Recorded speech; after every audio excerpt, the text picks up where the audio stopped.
함께 말씀을 보겠습니다. 마태복음 4장 우리 1절과 2절 두 절이라서 우리 한 목소리로 같이 읽도록 하겠습니다. 자, 우리 같이 읽겠습니다. 그때에 예수께서 성령에게 이끌려 마귀에게 시험을 받으러 광야로 가사 40일을 밤낮으로 금식하신 후에 줄이신지라. 아멘. 오늘 시험과 유혹이란 제목으로 예수님의 시험 받으심에 대해 말씀을 나누겠습니다.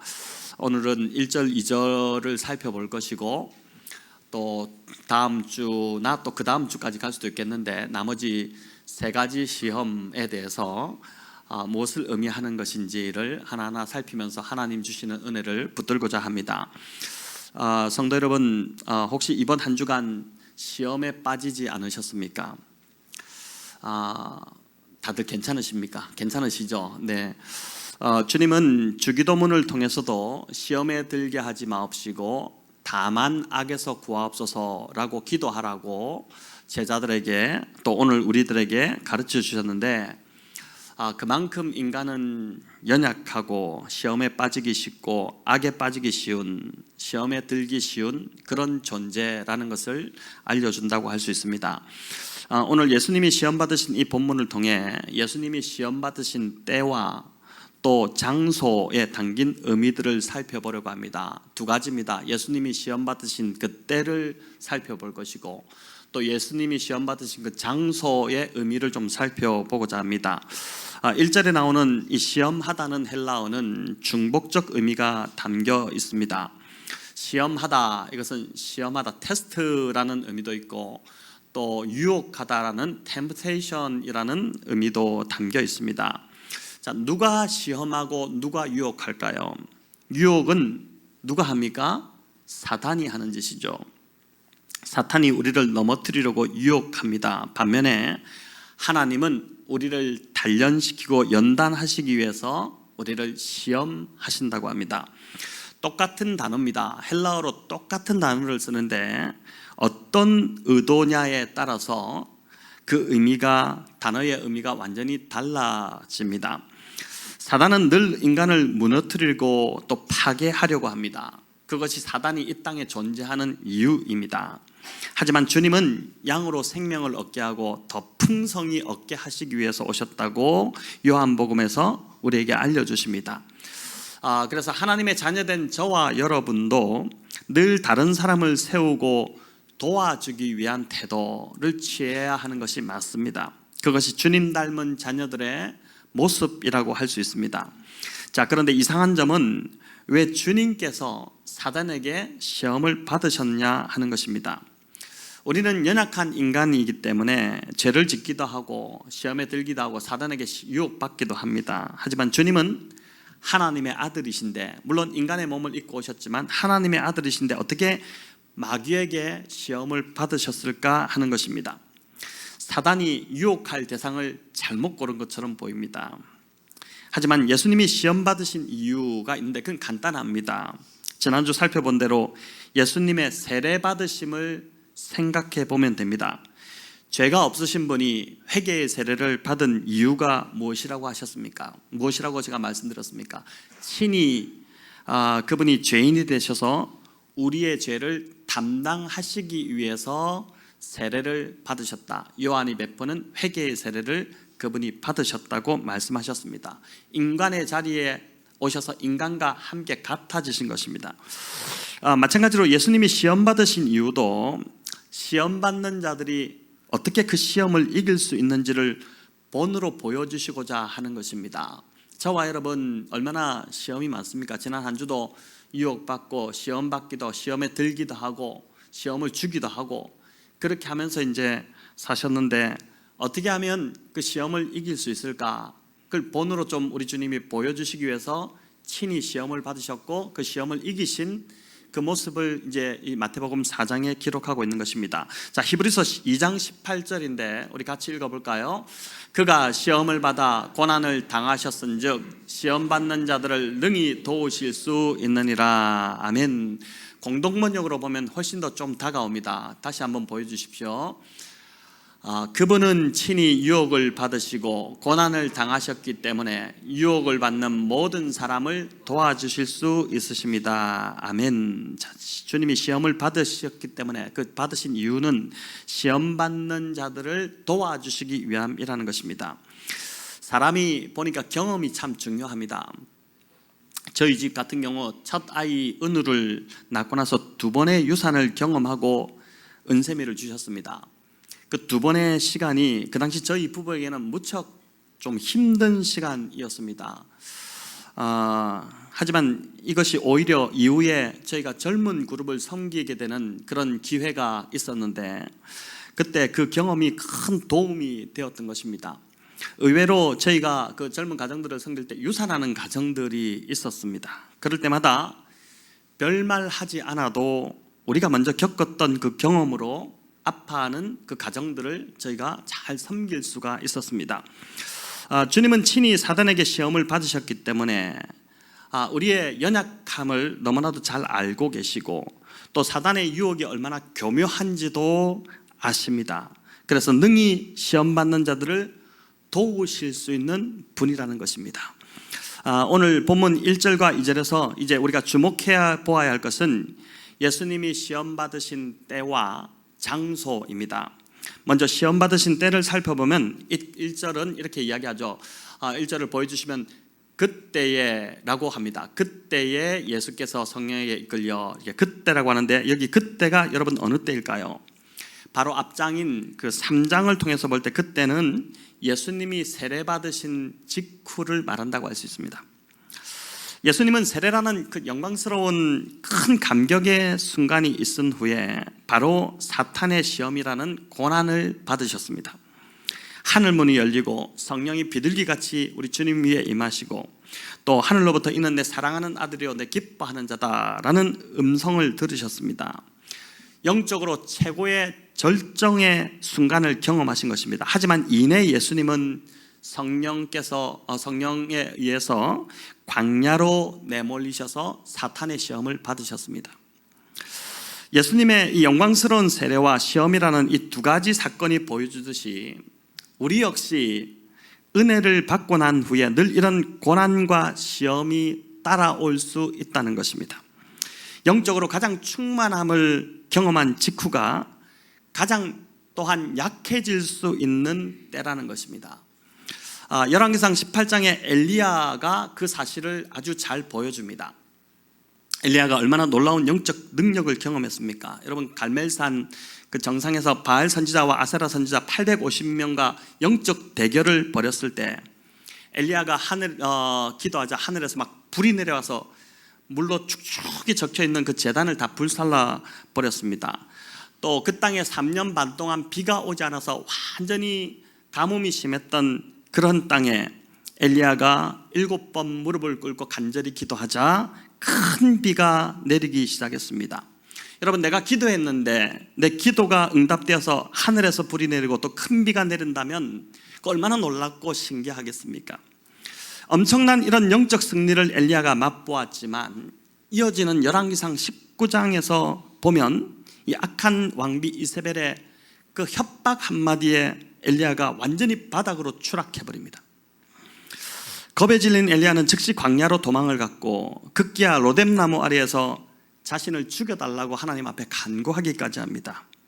엘리야 역시 보니까 영적으로 최절정의 자리에서 바닥으로 떨어져 버린 것입니다.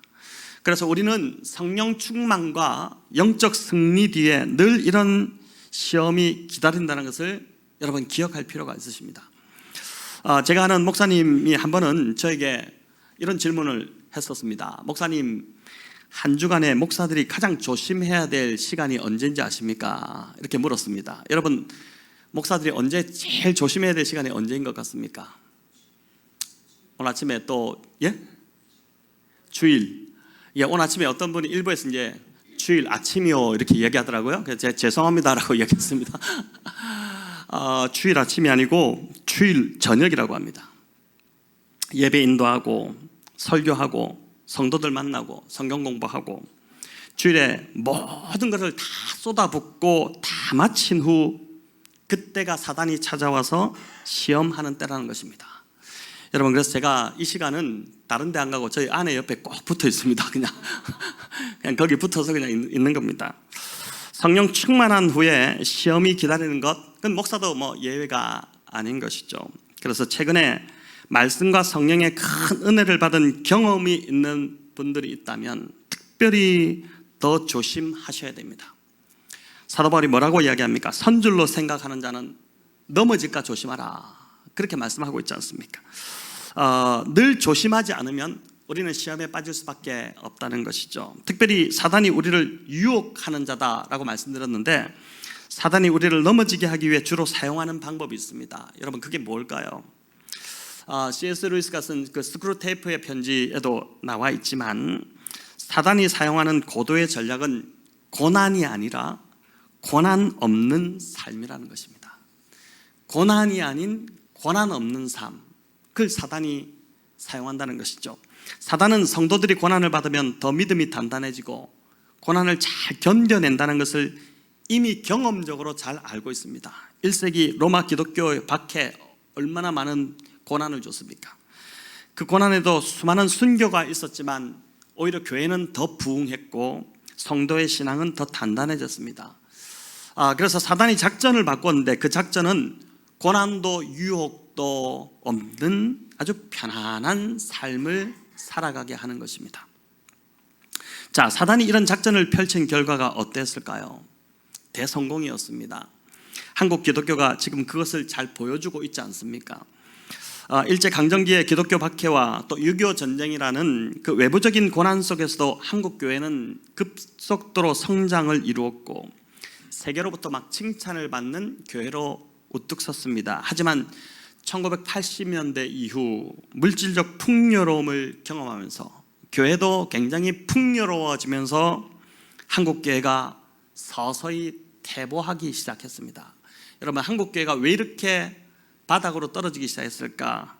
많은 사람들이 지금 이렇게 평가하는 것입니다. 급기야는 한국 사회로부터 지탄을 받는 그런 종교로 타락한 것입니다. 우리가 지난번에 살펴봤던 계시록의 서아시아 7교회 중에 라오디게아 교회 같은 경우가 그런 경우지 않습니까? 너무 부유하다 보니까, 너무 풍족하다 보니까, 나는 부자라고 자랑하다 보니까 결국 그 영은 완전히 그냥 추락해버리는 상황, 그 상황이 한국교회와 너무 흡사하다는 것입니다. 여러분, 그래서 종교개혁자 마틴 루터는 정말 인생이 뭐가 문제인가? 우리는 시련이 없기를 바라는데 시련이 없는 것이 가장 큰 시련이다, 그렇게 이제 루터가 이야기를 했었습니다. 하나님의 뜻대로 살려고 하다 보면 마귀의 유혹을 받지 않을 수가 없습니다. 지금 내 삶에 마귀의 유혹이 없다는 것은 하나님의 뜻대로 내가 지금 살고 있지 않다는 증거입니다. 하나님의 뜻대로 살고 있지 않으니까 사탄이 건드리지 않는 것입니다. 건드릴 필요가 없거든요. 건드리지 않아도 사탄이 원하는 대로 너무 잘 살고 있으니까, 너무 사탄을 기쁘게 해주고 있으니까 굳이 사탄이 힘을 쓸 필요가 없는 것입니다. 하지만 사탄은 하나님 뜻대로 살려고 하는 자를 절대 가만두지 않습니다. 절대 그대로 놔두지 않죠. 고난이 옵니다. 힘들어집니다. 그래서 기도하지 않아도, 또 하나님 말씀을 묵상하지 않아도, 예배를 소홀히 해도 내 삶에 어떤 일도 일어나지 않는다. 야, 참 너무 좋다, 괜찮다, 내 삶은 점점 더 좋아지고 있다, 이렇게 생각한다면 그건 축복이 아니라 이미 사탄의 유혹에 완전히 빠져서 지금 그냥 헤매고 있다는, 영적으로 완전 바닥을 치고 있다는 그런 증거입니다. 여러분, 시편 34편 19절은 이렇게 말씀합니다. 우리 같이 읽어볼까요? 의인은 고난이 많으나 여호와께서 그의 모든 고난에서 건지시는도다. 자, 의인은 고난이 많다고 하는데 왜 고난이 많을까요? 말씀대로 살려고 하니까 고난이 많은 것입니다. 하지만 하나님께서 그 모든 고난에서 건져주신다고 지금 분명히 약속하고 계시죠. 의인은 고난이 많지만 여호와께서 그의 모든 고난에서 건지신다고 약속하십니다. 죄악된 세상에서 하나님의 백성이 살아가는데 시련이 없다는 것, 비정상적인 것입니다. 예수님께서도 뭐라고 합니까? 너희가 세상에서 환난을 당할 것이다. 너희가 세상에서 환난을 당할 것이다. 그러나 담대하라, 내가 세상을 이겼다, 그 말씀을 해주셨죠. 사단은 하나님 상관없이 살아가는 그리스도인들, 하나님 뜻하고는 전혀 관계없이 그냥 대충 살아가는 그리스도인들은 잘 되게 해줍니다. 계속 편안하게 살 수 있도록.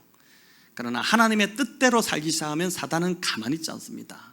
반드시 그를 끌어내려야 됩니다. 그거에 이제 이 지금 말씀이 보여주는 것인데, 그래서 하나님께서 왜 나를 자꾸 광야로 내몰아 가실까 하는 생각이 요즘 드신다면 예수님도 성령님께서 광야로 내모셨다는 것을 기억하셔야 합니다. 광야의 시험에서 승리하신 후에 예수님의 공생애가 시작되었듯이 우리 역시 광야의 시험을 통과해야지, 이 믿음의 신앙의 어떤 테스트지 않습니까? 이를 통과해야지 우리의 신앙이 비로소 시작이 된다는 것입니다. 특별히 하나님의 놀라운 은혜를 경험한 지 얼마 되지 않았는데 이런 광야의 시험이 찾아왔다면, 내가 지금 은혜를 받은 지 얼마 안 돼서 이제 신앙생활 좀 제대로 해보려고 하는데 왜 이런 시련이 나에게 찾아올까? 이런 우리 성도님들이 있다면 당황할 필요가 없습니다. 지금 그 광야가 나의 잘못이나 죄로 인함이 아니라면 성령께서 지금 나를 광야로 몰아내고 계시다는 것입니다. 우리 예수님을 광야로 몰아가신 것처럼 성령께서 나 역시 그 광야로 몰아내신 것입니다. 시험을 통과하도록 하는 시간입니다. 나의 신앙을 더 연단하시고자, 더 단단하게 하시고자 그렇게 나를 광야로 몰아내시는 것입니다. 여러분, 이럴 때 중요한 것이 있습니다. 바로 하나님의 뜻에 순종하는 것입니다. 예수님은 절대 편리한 방법을 선택하지 않으셨다는 것을 여러분 기억하셔야 됩니다. 돌로 떡을 만들 능력 우리 주님이 갖고 계셨죠. 말 한마디에 뭐 말하실 것도 없죠. 눈빛 하나에 그냥 돌이 아주 맛있는 따끈따끈한 떡으로 탁 바뀔 수 있었습니다. 하지만 우리 주님은 그 방법을 사용하지 않으십니다. 얼마나 쉽고 간편한 방법입니까? 또 사단에게 절 한 번만 하면은 세상을 얻을 수 있었습니다. 뭐 절 한 번 그냥 눈 감고 그냥 대충 한 번 하고 나면은 그냥 온 세상을 얻을 수 있었습니다. 그러나 그것이 하나님 아버지께서 원하시는 방법이 아니었기 때문에, 그걸 아셨기 때문에 그 능력을 사용하지 않으셨고 그 방법을 택하지 않으셨습니다. 지금 광야에 내몰려 있다면, 지금 우리 성도님들 중에 그런 분이 있지 않겠습니까? 왜 이렇게 자꾸 고난이 심해질까? 이런 분이 있다면 절대 내가 원하는 방법, 내가 편리하게 할 수 있는 방법을 택하지 마시고 하나님 뜻에 순종하심으로 고난받기로 결정하시기 바랍니다. 그렇게 하면 죽을 것 같습니다. 아니, 내가 이 방법, 내가 지금 붙들고 있는 거 놓으면 죽을 것 같아요. 이걸 이렇게 해야지만이 내 인생이 될 것 같습니다. 이렇게 해야지만이 지금 내 상황이 좀 풀릴 것 같습니다. 근데 가만히 생각해보면 그게 하나님의 방법, 하나님이 기뻐하시는 방법, 말씀에 나와 있는 방법이 아닌 세상적인 방법이지 않습니까? 세상적인 방법으로 지금 이것을 어떻게 풀어보려고 하고 있지는 않으십니까? 여러분, 세상적인 방법, 세상에 말하는 쉬운 방법, 그렇게 하는 거 참 쉽습니다. 하지만 그건 내려놓고 죽을 것 같아도 철저하게 하나님의 뜻에 말씀대로 순종함으로 고난받으시기 바랍니다. 여러분, 그러면 하나님이 살려주실 것이고 건져주시고 길을 열어주실 것입니다. 나중에 우리 예수님이 다 말씀으로 절대 사단의 유혹에 넘어가지 않고 그 방법을 택하지 않으시고 그대로 하셨을 때 어떻게 됩니까? 천사들이 와서 돕기 시작하지 않습니까? 우리 주님을 돕고 성령님이 도우시고, 마찬가지로 우리도 죽을 것 같지만 죽을 것 같아도 하나님의 방법대로 말씀대로 내가 가겠다, 그렇게 택하겠다 한다면은 반드시 살려주시고 건져주시고 길을 열어주실 줄을 믿습니다. 지금이야말로 성도 여러분, 하나님의 시험에 통과할 절호의 기회입니다. 나의 믿음을 보일 수 있는 시간입니다. 하나님 앞에 주님 보십시오, 저의 믿음을 보십시오, 이렇게 보일 수 있는 시간이고 진짜 신앙을 시작할 기회입니다. 여러분, 이 믿음의 시험을 잘 통과하시기를 우리 주님의 이름으로 축원합니다. 제가 이제 올라오기 전에 찬양을 하는데 갑자기 욥이 생각났어요. 우리 주님이 욥을, 우리 하나님께서 어전 회의가 열렸는데 사단이 찾아와서 내 욥 한번 건드려 보겠습니다 이렇게 하지 않습니까? 동방의 의인 욥, 얼마나 많은 시험을 당했습니까? 얼마나 많은 큰 고난이 찾아왔습니까? 우리로서는 감당할 수 없는, 상상할 수 없는 고난이 욥에게 찾아왔는데 우리 하나님께서 어떻게 반응하십니까? 그래, 동방의 욥을 네가 보았느냐? 자랑하듯이 나에게 욥이 있다, 나에게 욥이 있다, 이렇게 하시면서 그 시험에 대해서 통과 충분히 할 수 있는 사람이라고 우리 하나님이 추천하시지 않습니까? 저는 이게 아까 찬양하는데 이 말씀이 이렇게 떠오르면서 제가 하나님 시흥에 제가 있습니다. 여러분 어떻습니까? 너무 멋있지 않습니까? 그냥 사탄이 만지면은 그거 들고 그냥 거기 따라가고 이 따라가고 막 계속 그 바닷물에 미역 흔들리듯이 이렇게 막 흔들리는 그런 신앙이 아니라 지조 있게 하나님 앞에서 주님, 이 시흥 땅에 제가 있습니다. 동방에 욥이 있었다면 시흥에 제가 있습니다. 이렇게 좀 하나님이 봐라, 시흥에 걔 있다, 이렇게 좀 자랑하실 수 있는, 얼마나 참 멋있는 믿음입니까? 여러분 그런 믿음, 제가 이제 그러면서 우리 성도님들 이렇게 생각을 좀 했었어요.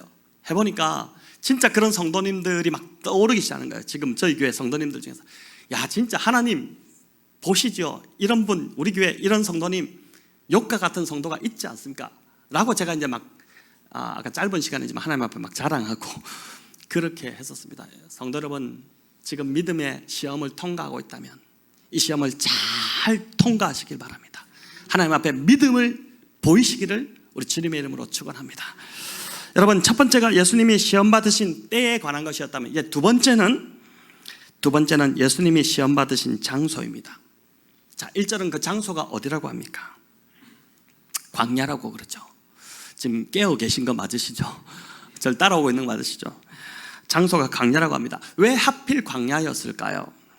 시험의 장소가 광야였다는 것이 이상하지 않습니까? 여러분 아무 이상하지 않습니까? 그냥 광야에서 시험 받으신 모양이다 이렇게 생각하시나요? 오히려 도시가 시험거리가 더 많지 않겠습니까? 광야는 유혹거리가 많지 않습니다. 광야는 말 그대로 아무것도 없는 광야입니다. 나의 시기심을 유발할 어떤 사람도 없고 또 나의 분노를 막 이렇게 일으킬 만한 어떤 대상도 없습니다. 광야는 그냥 나 혼자 뚝 떨어진 광야입니다. 또 욕심낼 만한 물건도 없고 쾌락도 없는 곳, 유혹을 받을 까닭이 없는 장소가 바로 광야입니다. 그런 곳에서 예수님이 유혹을 받으셨다는 것, 여러분 이게 뭘 의미할까요? 유혹은 외부로부터 오는 것이 아니라 인간 내부에서부터 시작된다는 것을 우리 주님이 지금 보여주시는 것입니다. 외부의 요인이 아니라 내 마음이 문제라는 것입니다. 우리가 유혹받는 것, 내 마음이 문제라는 것입니다. 예수님이 도심이 아닌, 도심은 너무 유혹할 것들이 많잖아요. 근데 아무것도 없는 광야에서 시험을 받으셨다는 것, 그것은 유혹은 외부적인 요인이 아니라 바로 내 마음이 문제다라는 것을 보여줍니다. 여러분 선지자 예레미야가 이 사실을 너무 잘 알고 있었는데 사람의 마음이 문제라는 것을 이미 알고 우리에게 이런 말씀을 전해주지 않습니까? 우리 보여주시기 바랍니다. 읽어볼까요? 만물보다 능히 이를 알려마는, 만물보다 거짓되고 심히 부패한 것이 뭐라고요? 마음이라고 하죠. 인간은 이미 마음이 부패하였기 때문에 저와 여러분 다 부패한 존재들입니다. 잘나지 않았어요. 고상한 척하지 마시고 다 부패한 존재들입니다. 그렇기 때문에 어디서라도 항상 유혹당할 수 있는 존재라는 것입니다. 이를 잘 이해했던 독일 출신의 기독교 인류학자, 유명하신 분이죠. 헬무트 틸리케가 이런 말을 남겼습니다. 우리 한번 읽어볼까요? 유혹이란 사과나 뱀이나 여러 가지 기회로 우리 안에 던져지는 것이 아니요 우리 자신이 유혹당하는 자인 것이요 기회가 발생하기 전이라도 우리는 언제나 이미 유혹 속에 처해 있는 것이다. 이러한 이유로 인하여 우리는 유혹으로부터 멀리 도피할 수가 없다. 그러나 다만 하나님께서 우리를 유혹에 들지 않게 하시기를 기도할 뿐이다. 아멘. 여러분 외부의 환경, 사람, 그런 상황 이런 게 문제가 아니라 나의 부패한 마음, 바로 그게 문제라는 것입니다. 그래서 주님께서도 여기 나오듯이 주기도문에 시험에 들지 말게 하시기를 구하라고 그러잖아요. 너희 마음이 부패했기 때문에. 이 기도를 하지 않으면 너희는 늘 넘어질 수밖에 없기 때문에 구해야 된다고 하는 것이죠. 틸리케의 말을 좀 더 이어가 보겠습니다. 읽어볼까요? 인간은 비록 실제로 도둑질을 하지 않더라도 그가 이미 도둑이기 때문에 도둑질할 유혹을 받는 것이다. 인간은 비록 자기 형제를 실제로 죽이지 않더라도 그 자신이 이미 살인자이기 때문에 사람을 죽이려는 유혹을 받는 것이다. 우리의 내부에서 유혹의 심년은 입을 벌리고 있다. 이것이 바로 유혹에 대해서 우리 모두가 두려움을 느끼는 이유이다. 오호라 나는 공고한 사람이로다. 이 사망의 몸에서 누가 나를 건져내랴. 아멘. 바울의 고백이죠. 마지막은 바울도 자신의 그 부패한 마음 그 때문에 늘 고민하고, 제가 이 공고한 사망의 몸이 뭔지 지난주 금요일 날 말씀드렸지 않습니까? 여러분, 야고보 사도는 이를 한 구절로 참 야고보 사도가 탁월하다는 생각이 드는데 이렇게 표현했는데, 우리 야고보서 1장 13절부터 15절 우리 같이 읽어보겠습니다. 사람이 시험을 받을 때에 내가 하나님께 시험을 받는다 하지 말지니 하나님은 악에게 시험을 받지도 아니하시고 친히 아무도 시험하지 아니하시느니라. 오직 각 사람이 시험을 받는 것은 자기 욕심에 끌려 미혹됨이니 욕심이 잉태한 적 죄를 낳고 죄가 장성한 적 사망을 낳느니라. 아멘. 하나님이 우리를 시험하시는 것이 아니라는 것입니다. 우리 속에 있는 죄와 욕심 때문에 우리가 시험받고 유혹을 받는다는 것이죠. 여러분, 무서운 것은 우리 안에 있는 이 욕심은 욕심으로 끝나지 않고 반드시 죄를 잉태한다는 것입니다. 여러분, 아이를 잉태하면 우리 여성들이, 이제 엄마들이 아이를 뱃속에 이렇게 태중에 잉태하게 되면 특별한 일이 없는 한 10개월이 지나면 아이가 자연스럽게 태어나는 것처럼, 이거 욕심도 마찬가지입니다. 욕심을 마음에 잉태하게 되면은 자연스럽게 죄를 낳게 된다는 것이, 그게 자연스러운 일이라는 것입니다. 여러분, 얼마나 이 무서운 경고인지 모릅니다.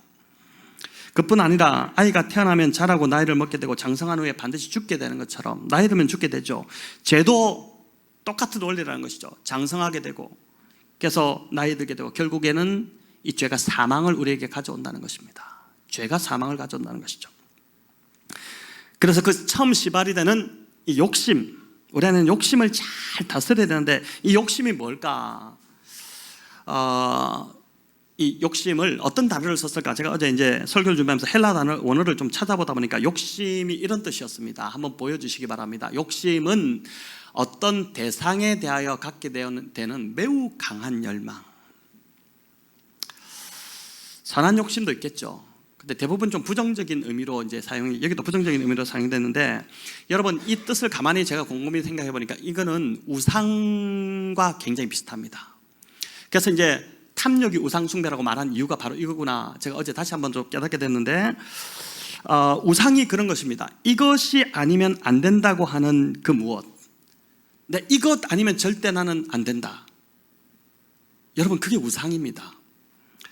내가 이것 없으면 살맛이 나지 않고 삶의 의미가 느껴지지 않는다면 그게 바로 우상이고, 그게 바로 뭐라고요? 욕심이라는 것입니다. 욕심.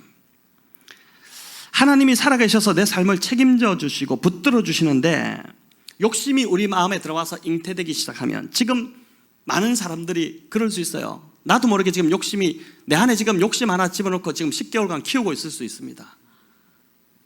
그럴 수 있어요. 나는 아니라고 하는데 내 안에 지금 욕심이 자라고 있을 수 있다는 것입니다. 그 욕심이 들어오면 하나님이 내 삶을 책임져 주시고 붙들어 주시는데, 욕심이 생기면 어떻게 되느냐? 하나님이 보이잖아요. 이 욕심이 하나님을 가려버립니다.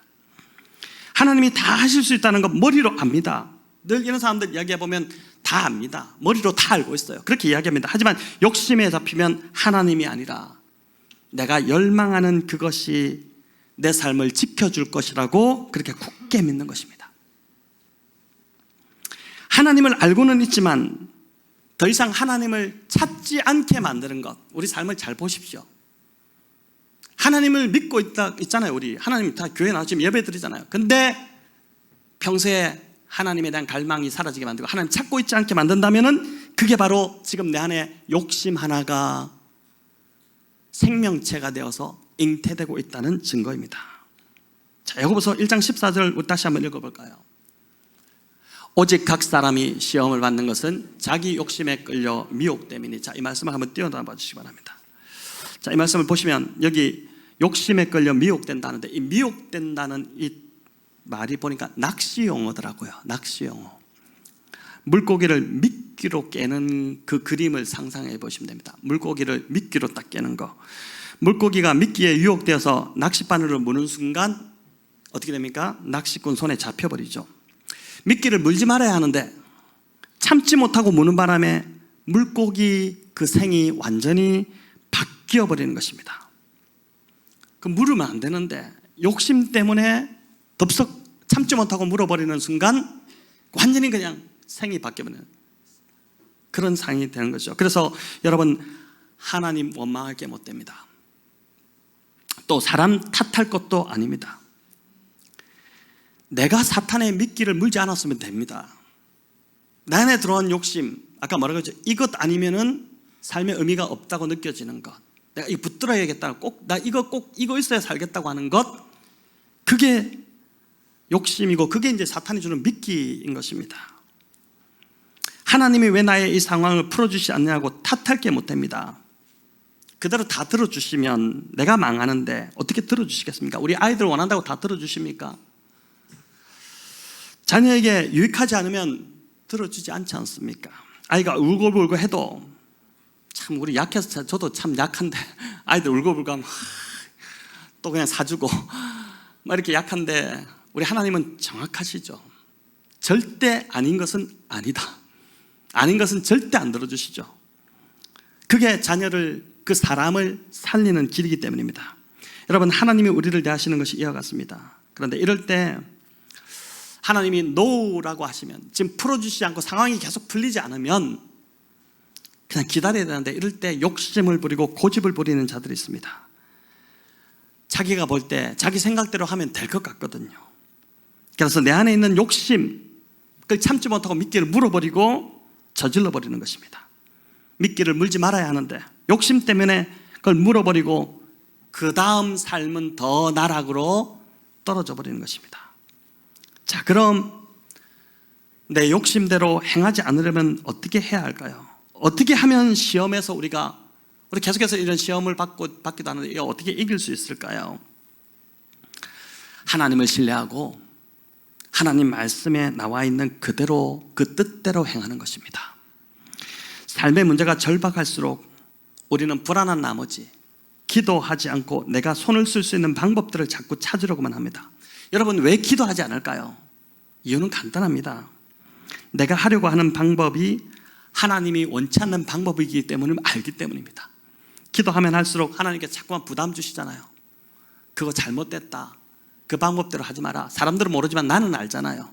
내가 지금 세상적인 방법을 동원해서 이거를 이루려고 하는데, 근데 그 방법이 하나님 보시기에 아니다 라고 분명히 하나님 지금 나에게, 내 안에 계신 성령님이 나에게 말씀, 부담을 계속 주시는데 나는 내 욕심대로 하고 싶기 때문에 기도하지 않는 거죠. 기도하면 자꾸 말씀하시니까 듣기 싫은 거죠. 그래서 기도하지 않는 것이지 않습니까? 결국 하나님의 뜻이 아닌 나의 욕심을 내려놓고 하나님의 뜻이 내 삶에 이루어지기를 맡기며 기도드리면, 그렇게 하면, 여러분, 그게 회개입니다. 그게 돌아서는 거거든요. 그렇게 하면 그때부터 막혀있던 것이 한순간에 풀어지는 것을 경험하게 될 것이고, 고여있는 것들이 풀려나는 그런 일들을 우리가 경험하게 될 것입니다. 여러분, 결국 그래서 내 안에 있는 욕심입니다. 이 욕심이 나의 삶을 앞으로 나아가지 못하게 계속 발목을 붙잡고 있는 것입니다. 그 욕심을 기도의 자리에서 내려놓아야 합니다. 내가 붙잡고 있는 그것 내려놓고 하나님 뜻대로 해주시기를 기도하면 그때부터 내 삶은 정말 놀랍게 다시 축복으로 돌아서는 것을 경험하게 될 것입니다. 성도 여러분, 하나님을 신뢰하시기 바랍니다. 내 뜻, 내 욕심 내려놓고 하나님의 뜻이 이루어지기를 기다릴 때, 여러분, 이 기다리는 것 참 쉽지 않거든요. 뭐라도 해야 될 것 같거든요. 계속 안 하고 있으면 안 될 것 같은 마음이 계속 들거든요. 그러나 하나님이 말씀하실 때까지 기다릴 때 하나님께서 가장 좋은 길로, 완전한 길로 우리의 지금 믿음을 보시는 거잖아요. 진짜 나를 의지하는지, 그리고 그 믿음의 수준으로 끌어올리시기 원하는 거잖아요. 진짜 나를 의지하는 수준으로 끌어올리기를 원하시는 것이잖아요.